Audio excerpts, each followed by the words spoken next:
Hello friends, स्वागत है आप सभी का टीडीएम क्लासेस पे। मैं तिलक आप लोगों का स्वागत करता हूं आज के इस न्यू टॉपिक इंटेलिजेंस यानी कि बुद्धि। साथियों, इंटेलिजेंस एक ऐसा टॉपिक है जो कि आपकी सीटेट के एग्जाम का सबसे महत्वपूर्ण टॉपिक होता है और यहाँ से जो है आपको प्रश्न एग्जाम में देखने को मिलता है। आज हम इंटेलिजेंस से संबंधित वो सारे महत्वपूर्ण बिंदुओं पर चर्चा करेंगे और उनसे संबंधित जो भी फैक्ट आपके एग्जाम में पूछे जाने की संभावना बन सकती है उन सभी पर हम लोग विस्तार से पढ़ने का प्रयास करेंगे, समझने का प्रयास करेंगे। तो चलिए शुरुआत करते हैं आज के इस क्लास का। इससे पहले यदि आप हमारे चैनल पर नए हैं तो चैनल को सब्सक्राइब कीजिए, बेल आइकन को प्रेस कीजिए ताकि आपके सीटेट के एग्जाम तक सीटेट से संबंधित महत्वपूर्ण टॉपिक आप लोगों को इस चैनल में निःशुल्क कराया जाएगा। आप लोग इस चैनल को सब्सक्राइब कीजिए, वीडियो को अधिक से अधिक शेयर कर दीजिए ताकि अधिक से अधिक लोगों तक हमारे क्लास पहुंच सके। चलिए शुरुआत करते हैं आज के इस क्लास को। सबसे पहले अपन बुद्धि यानी कि इंटेलिजेंस आपका सबसे इंपॉर्टेंट टॉपिक है और इस इंटेलिजेंट को आपको इंटेलिजेंस के साथ ही आप लोगों को इस वीडियो को देखना है। तो चलिए शुरुआत करते हैं कि इंटेलिजेंस होता क्या है और उनसे संबंधित कौन कौन से फैक्ट आप लोगों के एग्जाम में पूछे जाने की संभावना बन सकती है। चलिए देखते हैं कि इंटेलिजेंस क्या होता है और इंटेलिजेंस से संबंधित कौन कौन से प्रश्न पूछे जा सकते हैं। सबसे पहले बुद्धि व्यक्ति की मानसिक क्षमता होती है। क्या होती है साथियों? सबसे पहले बुद्धि जो होती है व्यक्ति की मानसिक क्षमता होती है। क्या होती है? सबसे पहले अगर मैं बुद्धि की बात करूं तो बुद्धि जो है किसी भी व्यक्ति की मानसिक क्षमता होती है यानी कि मेंटल कैपेबिलिटी होती है जिसके माध्यम से वह क्या करता है? इमेजिनेशन करता है। क्या करता है? तर्क करता है, थिंकिंग करता है या फिर क्या करता है? इमेजिनेशन करता है। क्लियर है? अब देखिए यहाँ पर क्या समझ में आ गया अपन को कि बुद्धि किसी भी व्यक्ति की क्या होती है? मेंटल कैपेबिलिटी होती है और जिसके माध्यम से व्यक्ति क्या करता है? लॉजिकल थिंकिंग करता है। सबसे पहले देखिए यहाँ पर बहुत सारी चीजें आप लोगों को समझने को मिलेगा। देखिए उसके माध्यम से व्यक्ति क्या करता है? तर्क करता है, लॉजिकल करता है, क्या सही है क्या गलत है उसके बारे में तर्क करता है। दूसरा चीज क्या करता है? थिंकिंग करता है। थिंकिंग मतलब वो क्या करता है? सोचने लगता है कि क्या चीजें सही हैं, क्या मेरे लिए गलत है, इन सारी चीजों के बारे में बुद्धि के माध्यम से ही सोचने लगता है। उसके बाद इमेजिनेशन। इमेजिनेशन मतलब कल्पना करने लगता है, माइंड में बहुत सारे थॉट आने लगता है। क्लियर है? तो ये होती है बुद्धि किसी भी व्यक्ति की मानसिक क्षमता होती है जिसके माध्यम से व्यक्ति क्या करता है? तर्क करता है, थिंकिंग करता है और इमेजिनेशन करता है। क्लियर? अगला चीज देखो, इंटेलिजेंस जो होती है समस्याओं को सुलझाने में मदद करती है। सबसे मेन इंपॉर्टेंट चीज आपका ये है कि यदि आपके पास बुद्धि है तो आप किसी भी समस्याओं को सुलझाने में आपको क्या मिलेगी? हेल्प मिलेगी। यानी कि बुद्धि के माध्यम से वो क्या करता है? किसी भी समस्याओं को सुलझाने में उसको क्या मिलती है? हेल्प मिलती है। क्लियर? अगला देखते हैं, ये जो है बहुत इंपॉर्टेंट है। बुद्धि इंटेलिजेंस एक मल्टी डायमेंशनल होती है और कठिन योग्यताओं का एक सेट होती है। अब देखिए यहाँ पर सबसे इंपॉर्टेंट चीज निकल कर आती है कि इंटेलिजेंस क्या होती है? मल्टी डायमेंशनल होती है। इस चीज को आप लोग वेरी वेरी आईएमपी करके लिख लीजिए। और ये क्या होती है? कॉम्प्लेक्स कैपेबिलिटीज होती है, मतलब कठिन योग्यताओं का एक सेट होती है। अब देखिए जैसे अब एक कठिन योग्यताओं का या कॉम्प्लेक्स कैपेबिलिटी का क्या मतलब है इसको समझते हैं। कॉम्प्लेक्स कैपेबिलिटीज मतलब सभी व्यक्ति में अलग अलग टाइप की कैपेबिलिटी होती है। जैसे कोई व्यक्ति क्रिकेट खेलने में अच्छा हो सकता है या फिर कोई व्यक्ति पढ़ाने में अच्छा हो सकता है, किसी के पास खेलने की बुद्धि सबसे ज्यादा हो सकती है। मतलब मल्टी डायमेंशनल होते हैं। मल्टी मतलब अलग अलग क्या होती है? बुद्धि होती है सभी व्यक्तियों में। क्लियर है? तो ये होता है मल्टी डायमेंशनल और कॉम्प्लेक्स कैपेबिलिटीज। ठीक है, चलिए अगला देखते हैं। बुद्धि जो होती है आपका स्थायी और परिवर्तनशील होती है। बुद्धि क्या होती है आपका? परमानेंट होती है और चेंजेबल होती है। परमानेंट होती है यानी कि सभी व्यक्तियों को ऊपर वाला जो है उतना ही बुद्धि देकर आप लोगों को भेजा है, यानी कि ऊपर वाले के द्वारा सभी व्यक्ति के पास क्या होती है? बुद्धि समान होती है। क्लियर है? अब वो और चेंजेबल होती है। तो चेंजेबल का मतलब क्या होती है? अगर उसको अलग प्रकार का इन्वायरमेंट दिया जाए या फिर वो कितना प्रकार का मतलब कितना जो है अपनी बुद्धि का यूज करता है उसके आधार पर उसकी बुद्धि क्या होती है? परिवर्तनशील होते रहते हैं। कोई व्यक्ति यदि ज्यादा वो क्या करता है? अभ्यास करता है, प्रैक्टिस करेगा किसी चीज में, तो उस क्षेत्र में उसकी इंटेलिजेंस क्या होगी? सबसे ज्यादा हो सकती है। अगर उसको प्रिंटिज इन्वायरमेंट दिया जाए या फिर अच्छा इन्वायरमेंट दिया जाए तो उसकी बुद्धि में क्या हो सकती है? परिवर्तन होती है। क्लियर है? अगला देखो, बुद्धि जो होती है अनुकूल, बुद्धि क्या होती है? अनुकूल स्थापित करने में हेल्प करती है। बुद्धि क्या करती है? एडॉप्टेशन स्थापित करने में हेल्प करती है। क्लियर है? तो ये तो था बुद्धि से जुड़े कुछ इंपॉर्टेंट फैक्ट। अगला देखते हैं, अब types of intelligence, types of intelligence में आप देखेंगे कि बुद्धि के कौन कौन से प्रकार होते हैं। क्लियर। अब देखते हैं कि बुद्धि के कौन कौन से प्रकार होते हैं। अब देखते हैं बुद्धि, बुद्धि थांडाइक के अनुसार बुद्धि 3 प्रकार के होते हैं। देखिए थांडाइक एक मनोवैज्ञानिक है, उनके अनुसार बुद्धि कितने प्रकार की होती हैं, उनके अनुसार बुद्धि जो है 3 प्रकार की होती है। क्लियर। अब देखिए थांडाइक महोदय ने 3 प्रकार की बुद्धि बताए थे, वो 3 प्रकार की बुद्धि कौन कौन से, उसको एक एक करके अपन देखते हैं। सबसे पहला बुद्धि उन्होंने बताया कॉन्क्रीट बुद्धि। सबसे पहले मूर्त बुद्धि। मूर्त बुद्धि से अभिप्राय ये होता है कि जो चीजें हमारे सामने होती है उसको, यानी कि मूर्त जो चीज़ें हमारे सामने होती है, अब हमारे सामने क्या क्या चीज़ें हैं उसको देखते हैं। मतलब जो चीज़ें हमारे सामने होती है उस चीज़ों को, मूर्त का मतलब होता है प्रत्यक्ष। सबसे पहले ये समझिए कि मूर्त का मतलब होता क्या है। सबसे पहले मूर्त का मतलब मैं समझा देता हूँ कि मूर्त का मतलब होता है प्रत्यक्ष, यानी कि कॉन्क्रीट, जो कॉन्क्रीट का मतलब होता है प्रत्यक्ष, मतलब जिस चीज़ को अपन प्रत्यक्ष रूप से देखकर क्या करते हैं, हम कार्य करते हैं, उसे मूर्त बुद्धि कहते हैं। क्लियर है। अगला देखते हैं, अगला बुद्धि आता है आपका अमूर्त बुद्धि, यानी कि एब्स्ट्रैक्ट इंटेलिजेंस कहा जाता है। एब्स्ट्रैक्ट मतलब जो चीज़ें अपन को सामने दिखाई नहीं देती, यानी कि जो चीज़ें हमको सामने दिखाई नहीं देती है और भावनाओं और विचारों से संबंधित होती है। अब देखिए यहाँ पर क्या दिया गया है कि जो चीज़ें हमको सामने दिखाई नहीं देती और जो हमारी भावनाओं और विचारों पर क्या होती है, आधारित होती है, उस प्रकार की बुद्धि को अपन अमूर्त बुद्धि कहते हैं। जैसे कवि हो गया, डॉक्टर हो गया, चित्रकार हो गया, ये कौन कौन सी बुद्धि के उदाहरण है। जैसे कवि हो गए, डॉक्टर हो गए, चित्रकार हो गए, मूर्तिकार हो गए, ये सब चीज होते हैं एब्स्ट्रैक्ट इंटेलिजेंस के आपको एग्जाम्पल होते हैं। क्लियर है। अगला देखते हैं सोशल इंटेलिजेंस। सोशल इंटेलिजेंस से तात्पर्य है, अब यहाँ पर देखते हैं कि सोशल इंटेलिजेंस होता क्या है।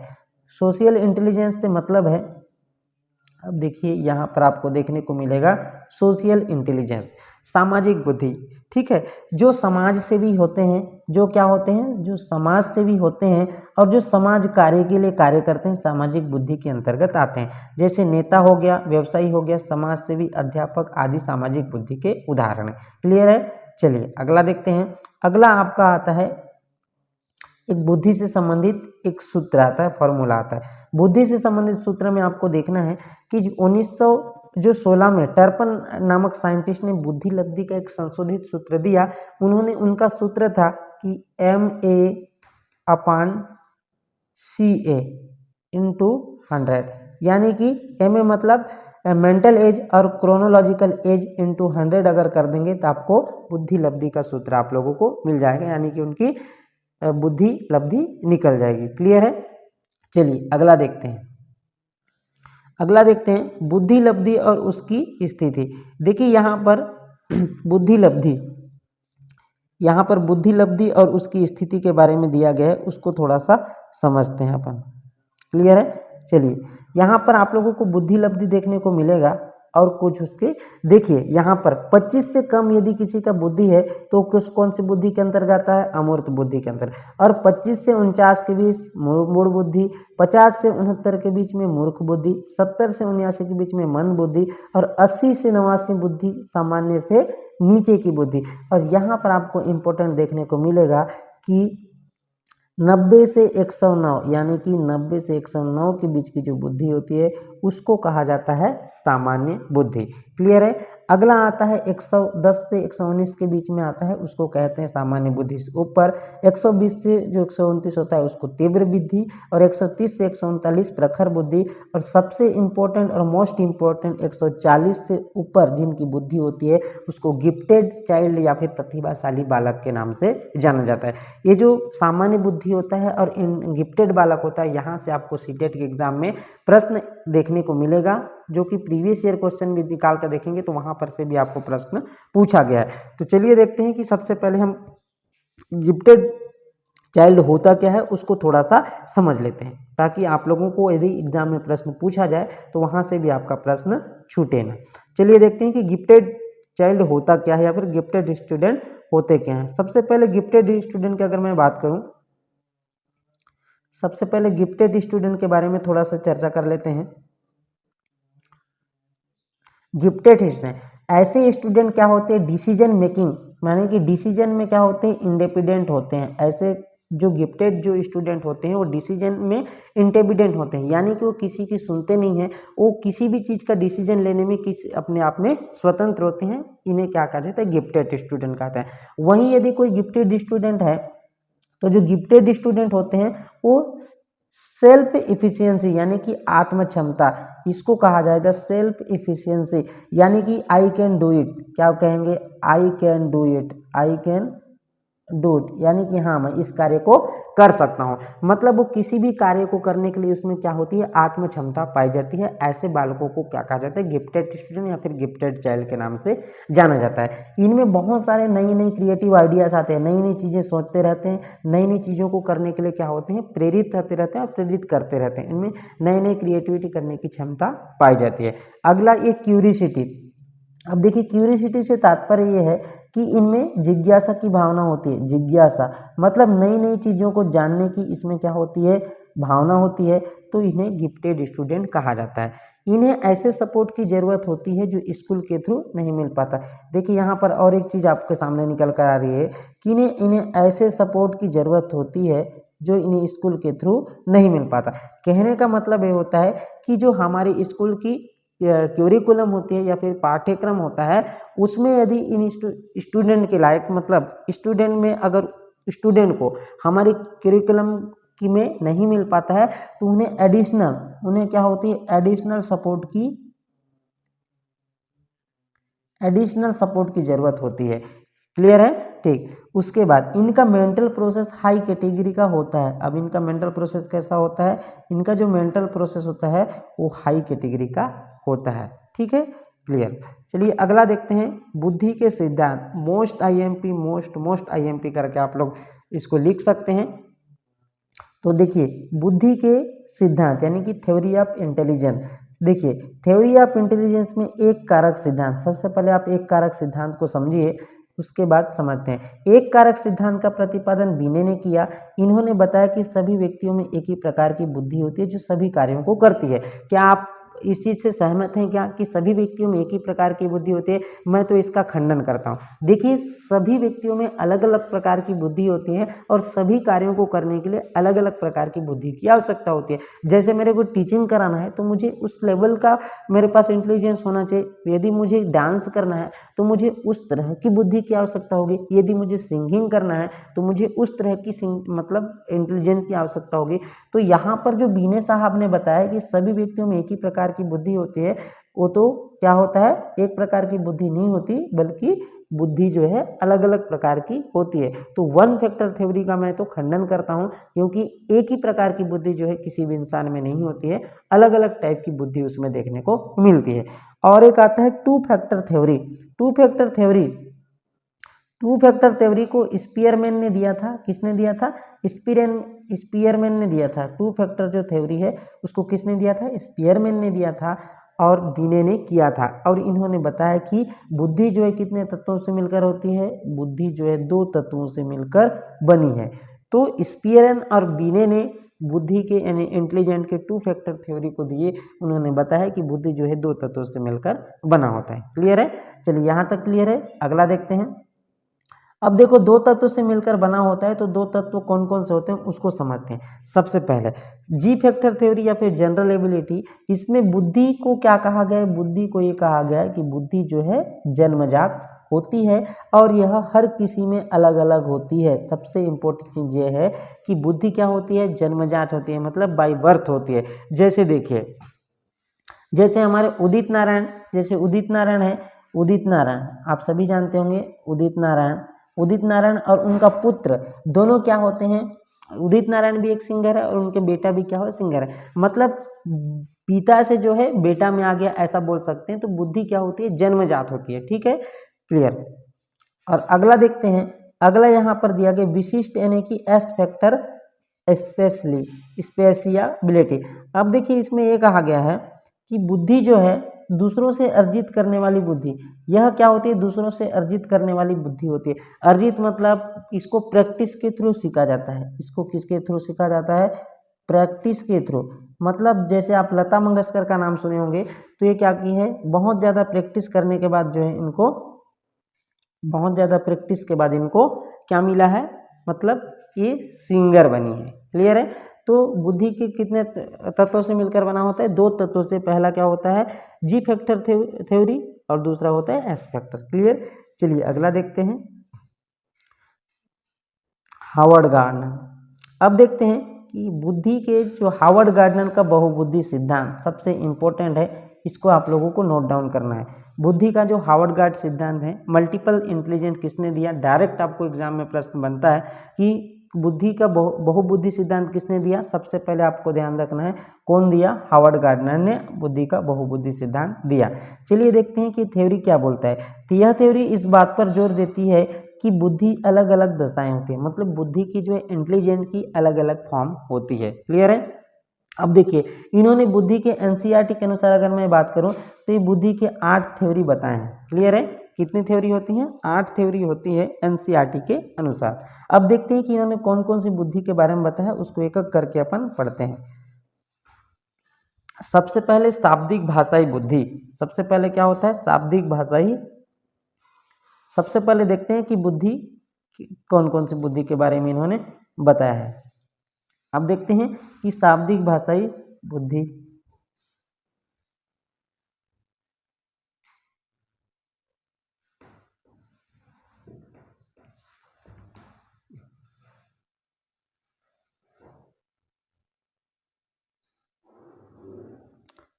अब देखते हैं कि कौन कौन सी बुद्धि पाई जाती है, उसको पहले देखते हैं।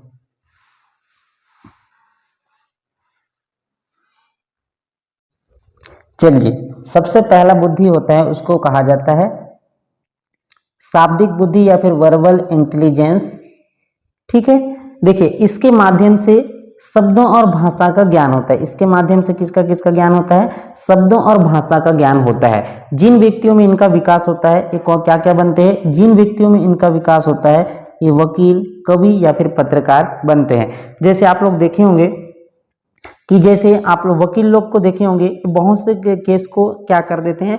बड़े बड़े केस को क्या कर लेते हैं? हैंडल कर देते हैं। दूसरा, ये कवि कवि को आप कोई से टॉपिक दे दो, ये इतनी सारी बोल देंगे कि आप लोग मतलब बहुत से लोगों को क्या कर देते हैं?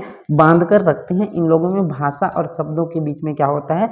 बहुत ज़्यादा ज्ञान होता है। इनमें बहुत ज़्यादा शब्दों और भाषा का ज्ञान होता है। जैसे पत्रकार को भी जानते होंगे, इनमें जो है भाषा ज्ञान बहुत अच्छा होता है, शब्दों पर अच्छा पकड़ होता है, किसी भी केस को लेकर बहुत अच्छा कंटेंट के साथ ये क्या होते हैं? जनता के बीच रिप्रेजेंट करते हैं। क्लियर। चलिए देखते हैं अगला। अगला बुद्धि क्या होता है उस पर चर्चा करते हैं। अगला बुद्धि होता है तार्किक बुद्धि या फिर लॉजिकल या फिर मैथमेटिकल इंटेलिजेंस। अगला बुद्धि क्या होता है? लॉजिकल इंटेलिजेंस या फिर मैथमेटिकल इंटेलिजेंस। देखिए इस बुद्धि में क्या क्या होता है, सबसे पहले इसको समझते हैं। इसमें ये समझते हैं कि इसमें तार्किक योग्यता या फिर मैथ या फिर कैलकुलेशन की क्या होती है? कैलकुलेशन अधिक होती है। क्या होती है?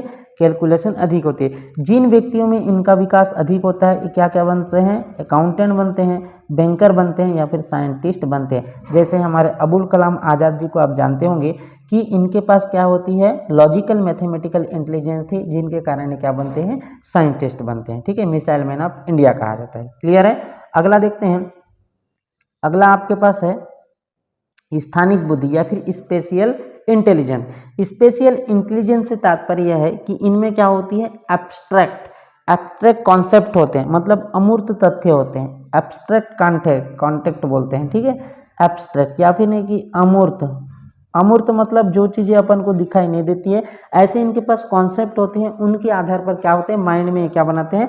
कॉन्सेप्ट बना लेते हैं या फिर माइंड में क्या बनाते हैं? मानसिक छवि बना लेते हैं। जैसे आप लोगों ने देखा होगा एक मूर्तिकार होता है या फिर एक आर्किटेक्चर होता है या फिर एक चित्रकार होता है। उसको अगर आप बोल दोगे कि आप जो है, जैसे आप उसको बोल दोगे कि आप उसको बोल दोगे कि मोर का चित्र बनाओ, तो क्या कर देगा? मोर के जो कॉन्सेप्ट है, मोर की जो क्या होती है इमेज है, वो अपने माइंड में सेट कर लेगा कि मोर की ऐसी पंख होगी, मोर की चोंच ऐसी होगी।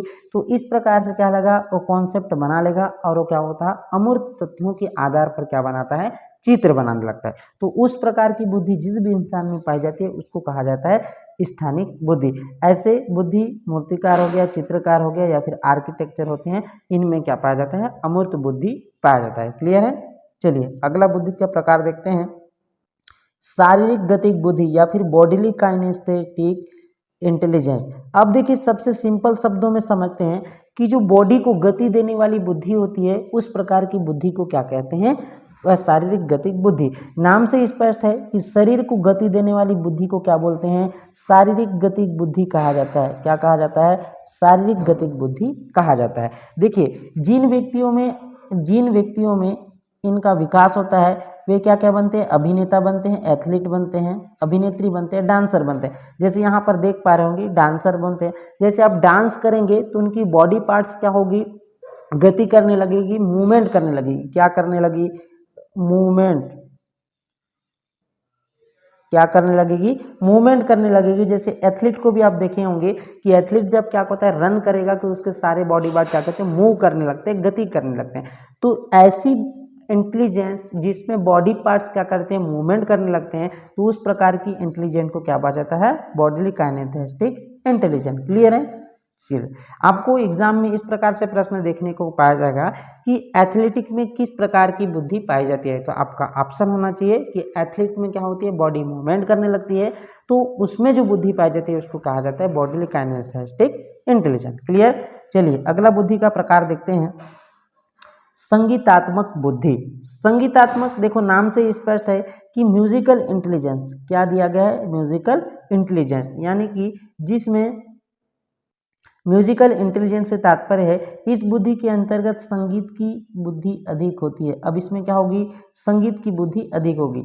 जिन व्यक्तियों में इनका विकास अधिक होता है वे क्या क्या बनते हैं, सिंगर या फिर इंटरटेनमेंटर बनते हैं। जैसे सिंगर को आप जानते हैं कि सिंगर को आप माइक पकड़ा दो, एक से एक गाना बजाना कर करके आपको क्या करते हैं, एंटरटेनमेंट करते रहते हैं। क्लियर है। चलिए अगला बुद्धि का प्रकार देखते हैं, अंतर्वैयक्तिक इंटरपर्सनल इंटेलिजेंस। अब देखिए ये भी सबसे इम्पोर्टेंट होता है। इंटरपर्सनल का मतलब होता है इसके द्वारा व्यक्ति क्या करता है, दूसरों के साथ कैसे इंटरेक्ट करना है। अब देखिए इसके द्वारा व्यक्ति कैसे इंटरेक्ट किया जाए, किसके, अब देखिए दूसरे के साथ कैसे इंटरेक्ट किया जाए। अब क्या देखना है इसमें, दूसरे के साथ कैसे इंटरेक्ट किया जाए यह पता चलता है। जैसे इन व्यक्तियों में, मतलब जो भी व्यक्तियों में इनका विकास सबसे ज़्यादा होता है वो व्यक्ति क्या करते हैं, दूसरों के साथ कैसे इंटरेक्ट करना है वो चीज़ें उनमें बहुत अच्छे से पता रहता है। जैसे नेता हो गया, सामाजिक कार्यकर्ता हो गया, शिक्षा हो गया। जैसे नेताओं को जानते हो कि नेता बड़े बड़े सभाओं का क्या करते हैं, आयोजन करते हैं, वहाँ पर जाके बोलते हैं कि मैं नेता नहीं आपका बेटा हूँ। क्लियर है। मैं समाज के हित में कार्य करने वाला हूँ। मतलब बहुत सारी बातें बोल बोल कर क्या होता है, जनता को अपने फेवर में ले लेता है। जैसे सामाजिक कार्यकर्ता की बात करो या फिर शिक्षक की बात करो, शिक्षकों में भी इस प्रकार की बुद्धि पाई जाती है कि मतलब दूसरों के साथ कैसे इंटरेक्ट किया, तब जाके वो स्टूडेंट के साथ इंटरेक्ट करता है और कक्षा को प्रभावशील बनाता है। क्लियर है। तो यहाँ पर नेताओं का देख रहे होंगे, यहाँ पर टीचर। क्लियर है। अगला देखते हैं, अगला प्रकार का बुद्धि आपका होता है अंतः व्यक्तिक बुद्धि, यानी कि इंट्रापर्सनल। अब देखिए जब मैं इंटरपर्सनल बता रहा था तो दूसरे के साथ कैसे इंटरेक्ट किया जाता है वो उसमें पता चलता है, और जो इंट्रापर्सनल होता है उसमें खुद के साथ कैसे इंटरेक्ट किया जाता है ये पता चलता है। इसके द्वारा खुद के साथ इंटरेक्ट किया जाता है। किसके साथ किया जाता है, खुद के साथ इंटरेक्ट किया जाता है। जिन व्यक्तियों में इनका विकास अधिक होता है, अब देखिए जिन भी व्यक्तियों में इनका विकास अधिक होता है वो क्या बनते हैं, आध्यात्मिक गुरु बनते हैं। क्या बनते हैं, आध्यात्मिक गुरु बनते हैं। क्लियर है। चलिए अगला बुद्धि का प्रकार देखते हैं। अगला बुद्धि का प्रकार होता है नेचुरल इंटेलिजेंस। नेचुरल इंटेलिजेंस से तात्पर्य है कि इनमें जो है प्रकृति, यानी कि प्रकृति के प्रति क्या होगा, लगाव होगा। प्रकृति के प्रति लगाव सबसे ज़्यादा देखने को मिलेगा। कौन सी बुद्धि में, नेचुरलिस्टिक इंटेलिजेंस में। अब देखिए यहाँ पर आपको दिया गया है, इस बुद्धि के अंतर्गत व्यक्ति प्रकृति के बहुत नज़दीक होते हैं। जिन व्यक्तियों में इनका विकास सबसे ज़्यादा होता है वो क्या बनते हैं, किसान आदि बनते हैं। क्लियर है। और इनमें पेड़ पौधों, पर्यावरण यानी कि नेचुरल के प्रति सबसे ज़्यादा प्रेम की भावना दिखाई देने लगती है या फिर इनमें लगाव पाया जाता है। क्लियर है। चलिए अगला बुद्धि का प्रकार देखते हैं, अस्तित्ववादी बुद्धि। अस्तित्ववादी बुद्धि से क्या तात्पर्य है उसको समझते हैं।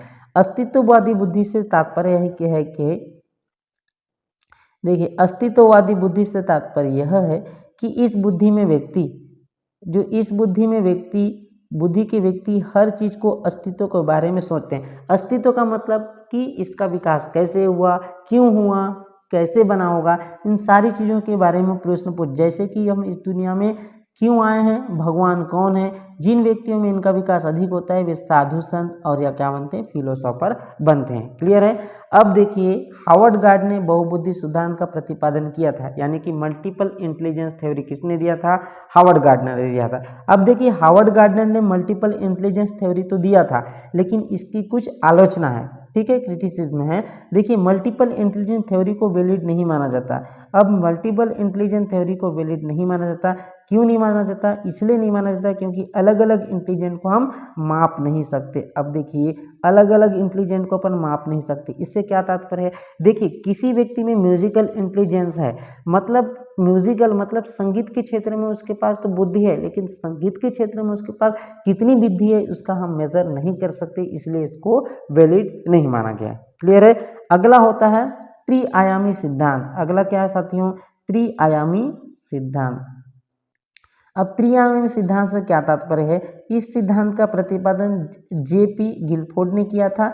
सिद्धांत संरचना सिद्धांत भी कहते हैं। गिलफोर्ड के अनुसार मानसिक योग्यता प्रमुख 3 तत्वों से मिलकर बनी होती है। पहला होता है कंटेंट, दूसरा ऑपरेशन और तीसरा प्रोडक्ट से मिलकर बना होता है। क्लियर है। चलिए अगला देखते हैं त्रिचापीय या फिर त्रिघटकीय सिद्धांत। इस सिद्धांत का प्रतिपादन कौन किया था, इस सिद्धांत का प्रतिपादन जो है स्टर्नबर्गर ने किया था। अगला बुद्धि का प्रकार देखते हैं। स्टर्नबर्गर ने बुद्धि को 3 भागों में विभाजित किया है। अनुभवात्मक विधि, यानी कि अनुभव से उत्पन्न बुद्धि को क्या बोलेंगे, अनुभवात्मक बुद्धि कहेंगे। अनुभव बुद्धि, यह बुद्धि अनुभवों पर आधारित होती है। व्यक्ति अनुभव से कुछ नई चीज़ों का क्या करता है, खोज करता है और कुछ नया अनुभवों से नया कुछ बनाने की सोचता है या फिर नया चीज़ क्या करता है, क्रिएट करता है। तो उस प्रकार की बुद्धि को क्या बोलेंगे, एक्सपीरियंशियल इंटेलिजेंस, यानी कि अनुभव के द्वारा वो क्या करता है, नई नई चीज़ों को खोज करता है और उनसे क्या करता है, नई चीज़ों को क्रिएट करता है। तो उस प्रकार की जो इंटेलिजेंस होती है, उस प्रकार की इंटेलिजेंस को कहा जाता है अनुभवात्मक इंटेलिजेंस। क्लियर है। अगला बुद्धि है कंपोनेंशियल इंटेलिजेंस, यानी कि घटकीय बुद्धि। घटकीय बुद्धि वाले व्यक्ति कल्पना शक्ति से बहुत कुछ सोच लेते हैं। अमूर्त बुद्धि वाले व्यक्ति होते हैं, यानी कि अमूर्त तत्वों के आधार पर अपने माइंड में क्या बना लेते हैं, धारणा बना लेते हैं। ऐसे लोग हर चीज़ों के पीछे कारण जानना चाहते हैं, मतलब कारण मतलब कुछ भी चीज़ों के पीछे क्या करते हैं, इन लोग रीजन जानना चाहते हैं। अगला बुद्धि का प्रकार है संदर्भात्मक बुद्धि, यानी कि कॉन्सेप्चुअल इंटेलिजेंस। संदर्भात्मक बुद्धि वाले व्यक्ति इसमें सूचनाओं को इस ढंग से उपयोग करने में सफल हो जाता है जिसको उसको अधिक से अधिक लाभ हो। यह पर्यावरण के साथ समायोजन करता है। सबसे इम्पोर्टेंट चीज़ ये है कि जो संदर्भात्मक बुद्धि वाले व्यक्ति होते हैं वो किसके साथ सबसे ज़्यादा इंटरेक्ट करते हैं, कॉम्बिनेशन करते हैं, बोले तो पर्यावरण के साथ इंटरेक्ट करते हैं और सबसे ज़्यादा क्या होते हैं, व्यवहारिक होते हैं। क्लियर है। ठीक, तो साथियों ये तो था आपका इंटेलिजेंस से संबंधित तो महत्वपूर्ण फैक्ट जिसको मैंने आज आप लोगों की क्लास में करा दिया है। अगर वीडियो अच्छा लगा हो तो वीडियो को अधिक से अधिक शेयर कर दीजिए। चैनल पर नए हैं तो चैनल को सब्सक्राइब कीजिए, क्योंकि आगामी सीटेट की एग्ज़ाम तक, जब तक आपका एग्ज़ाम नहीं होता तब तक यहाँ पर पूर्णतः निःशुल्क, पूर्णतः क्या कराया जाएगा, पूर्णतः निःशुल्क आप लोगों को कोर्स सीटेट से संबंधित कराया जाएगा। तो आप लोग वीडियो को अधिक से अधिक शेयर कर दीजिए। चैनल पर नए हैं तो चैनल को सब्सक्राइब कीजिए, बेल आइकन को दबाना ना भूलें, जिससे कि आने वाले नए नए वीडियो की नोटिफिकेशन आप तक मिलता रहे। तो मिलते हैं साथियों एक नए टॉपिक के साथ। आज के लिए इतना ही। Thank you.